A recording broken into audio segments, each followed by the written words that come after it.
You can do it.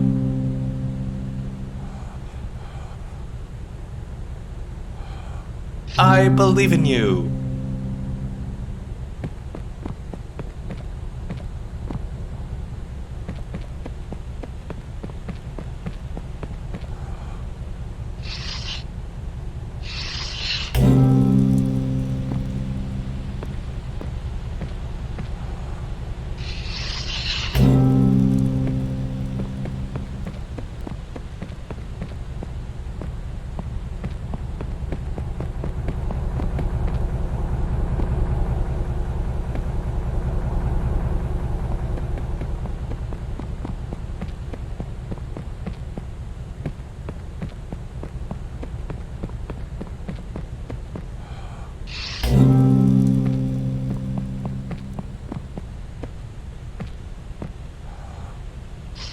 Kubla Khan received an ornate letter signed by Marco Polo.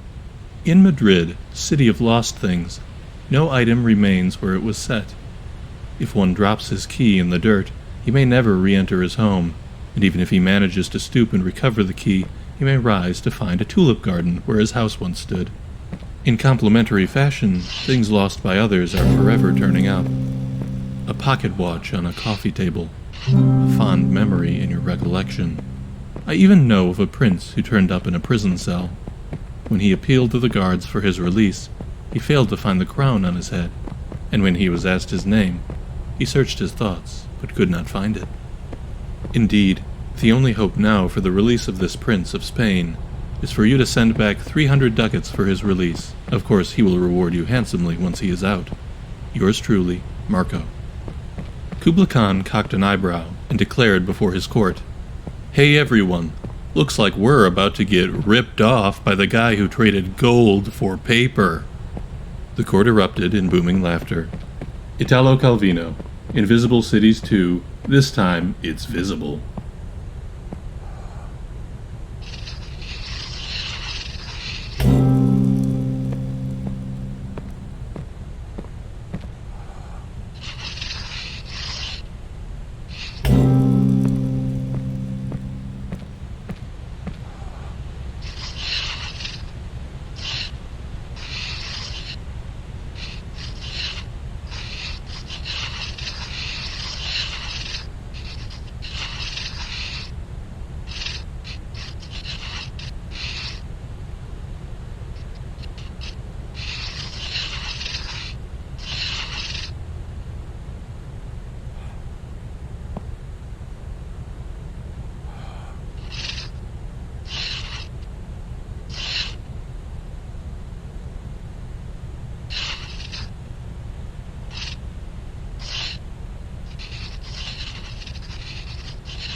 Beep. Beep. You're right there. I mean, beep. Beep. Come on, beep. Beep. Beep. Beep. Beep. Beep. Beep. Beep. Beep. Beep. Yes, beep. Beep. Beep.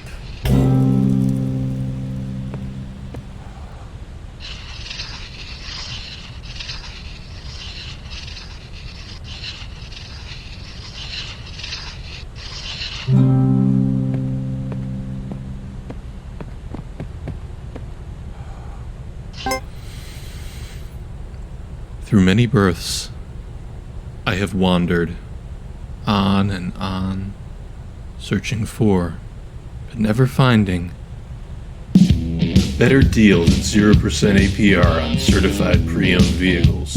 For trucks tougher than a drunk Marine, come to Mike's Pre-Owned, where we do the things that get things done.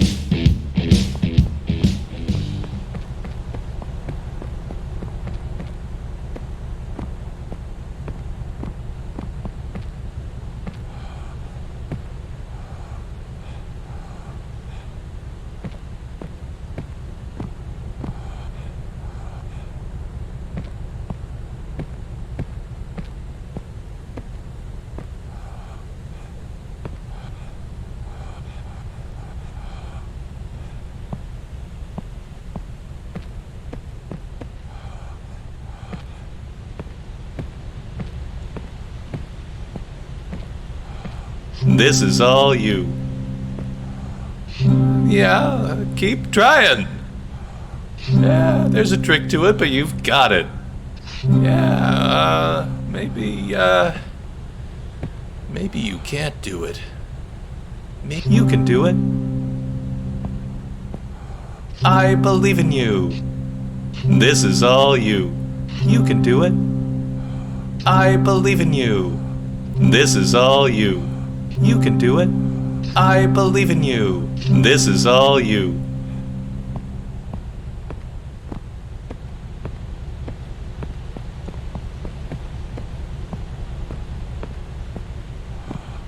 Go on, kid. Don't look at me. Can you hear me? I'm nothing but a rusty chunk of steel. You don't want nothing to do with me. All right. I'll tell you my story.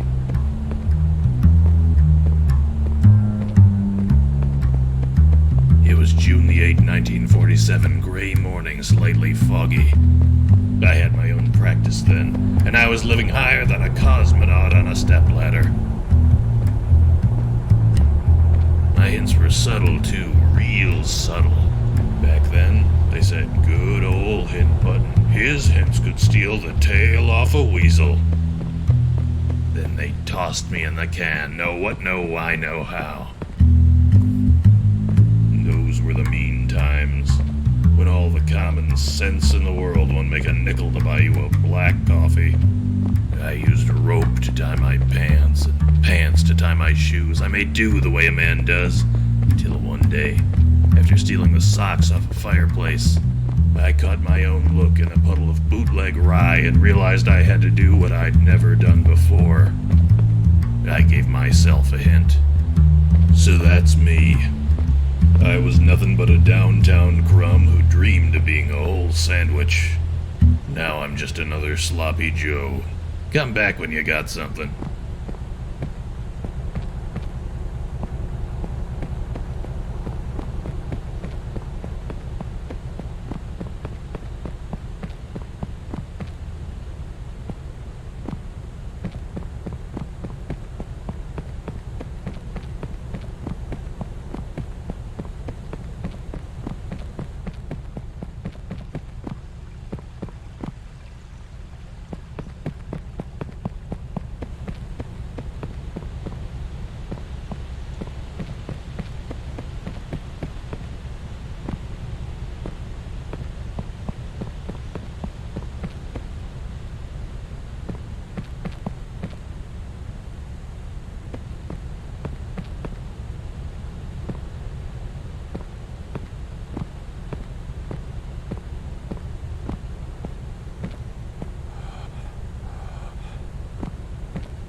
That's very original.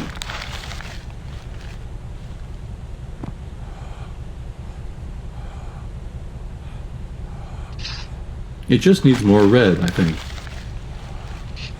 Try adding some more stuff.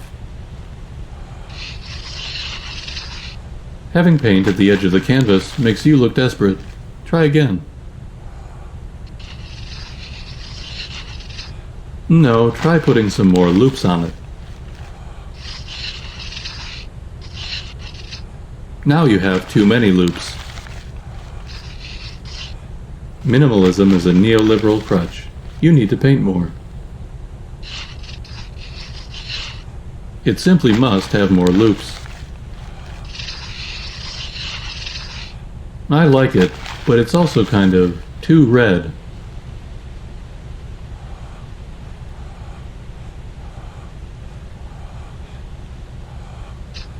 You are so repressed, it's almost cool. But please add more. This isn't the MoMA. We can afford more loops. I can tell you're trying to say something about capitalism, but do it with more loops.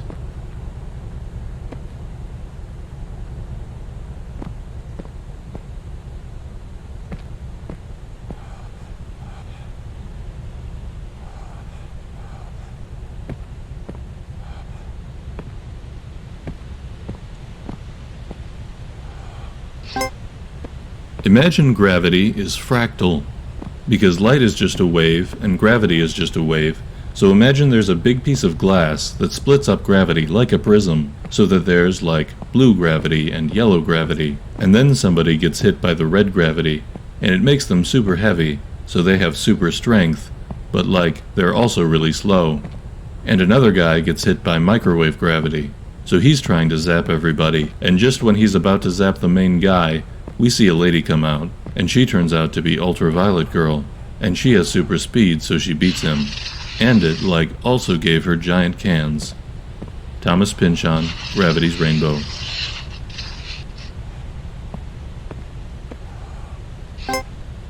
The notion of two realities is uncomfortable, and in recent decades a genuine effort has been made to find the link between quantum and classical, so that we can have a single reality whose laws and rules are united at some deeper level.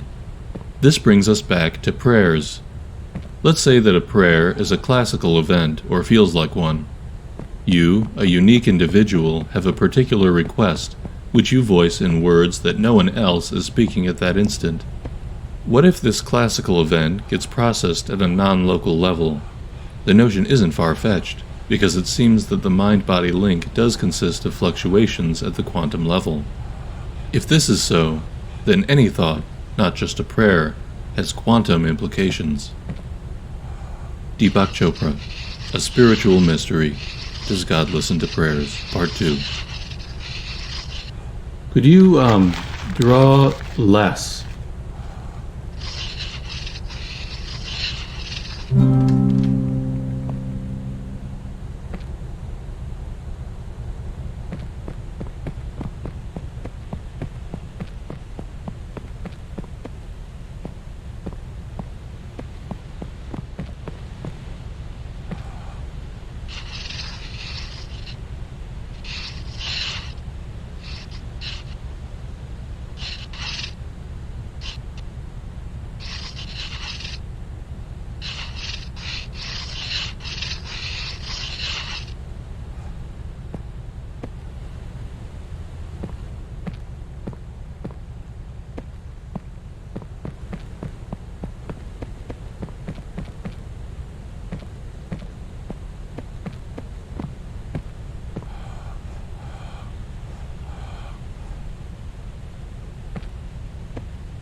The ship owner was about to send to sea a venerable old ship.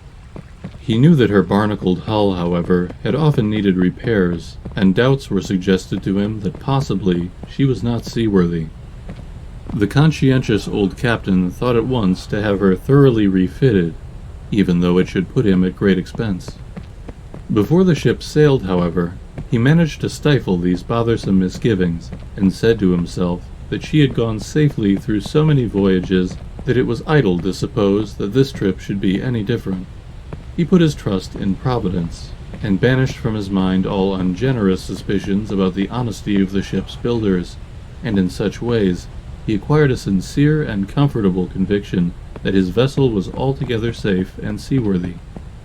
He watched her departure with a light heart, encouraging the crew to dream of the profits that this voyage would return. And he got his insurance money when she went down in mid-ocean and told no tales. What shall we say of him? Surely this, that his belief in the safety of his ship was justified because it was grounded in repeated practical experimentation rather than the hubris of rationalistic a priori belief.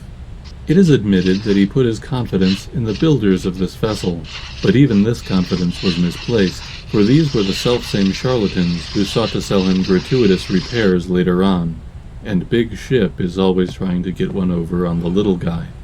Further, we may see you can only get good at chess if you love the game. Grandmaster Bobby Fischer.